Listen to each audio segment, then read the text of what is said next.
Hello, good afternoon. Bago matapos ang araw natin, syempre, gawa tayo ng bagong video kasi Thursday ngayon.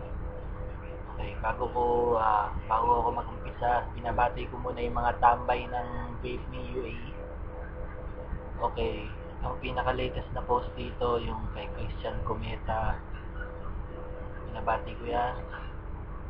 Adik sa vape, Sinet Santa Ines, Jose Rico Lopez, sino ba? Parang apat lang tayo dito nagkikwentuhan sa FB page ha. Saka syempre, si Pops Asi, yung gumawa nitong juice na gagamitin ko ngayon. Impong Unlimited. Meron nga lang siyang throat hit, kaya medyo alalay lang ako sa paghipak. Last battle. My last battle, pre. 2 months. 2 weeks pa. 2 weeks pa yung supply, kaya medyo tinitipid ko. Ikaw naman. Alas puno pa. Okay. Build ko ngayon. Ginawa ko na lang ng paraan kasi wala na akong 0.32 cuttan. Ginamit ko 0.20 3 loops sa 3mm wick 2 fold. Pero ginawa ko siya triple coil. Triple coil. Ito natin. Hindi ko masya yung quad coil sa China Era. Ang hirap. Ang liit ng butas. So ginawa ko triple coil. Dalawang magkapatong tsaka isa sa kabila. Medyo mahina yung vapor projection niya eh. Hindi ko alam kung bakit. Siguro dahil din sa yung butas ko kasi single air core lang. Bali, try natin ha. Medyo magastos sa juice dahil triple coil. Let's see.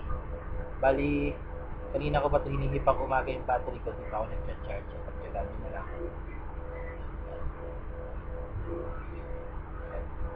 Baka maubos sa driver.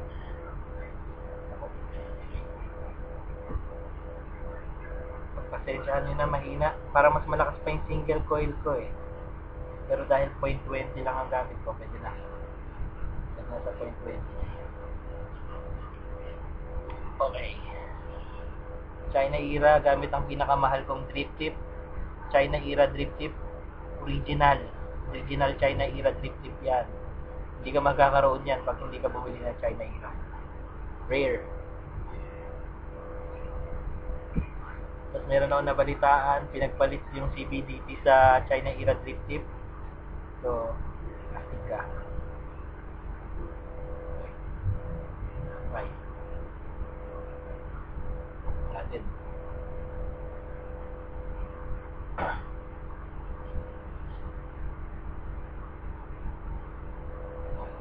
Ina.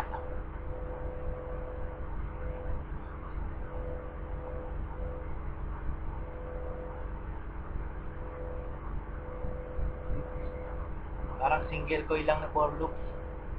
Pero pwede na.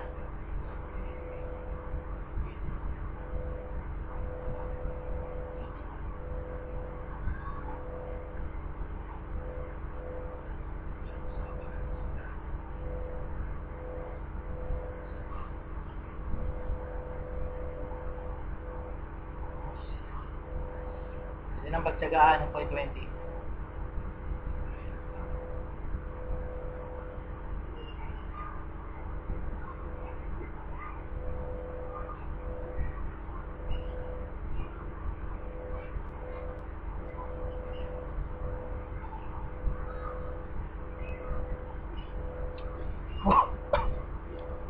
Ang hirap. Lakas ng throat hit ng impong. Grabe. Kaya tayo sa nikotin nito at naka-triple coil ako. Try me please.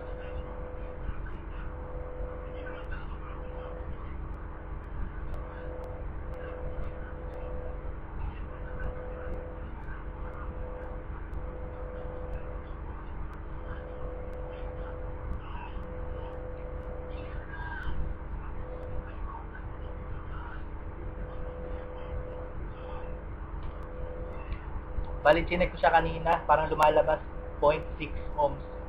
So, parang 4 loops nga lang na 0.32. Nagios Catcher build. Hindi lumalabas sa akin palagi. Try ko lang yung triple coil kung ano mas malakas. Triple coil na 0.6 o 0.6 na single coil. Parang pareho lang.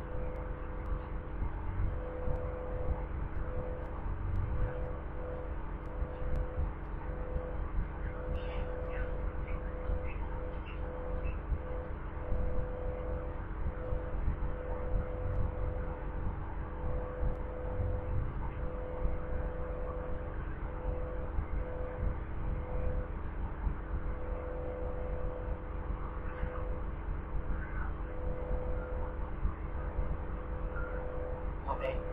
Yun. China era using the original China drip tip. Pinakamahal na drip tip sa buong Pilipinas. Siguro 50 pesos pag binili. And the curves. Vape on!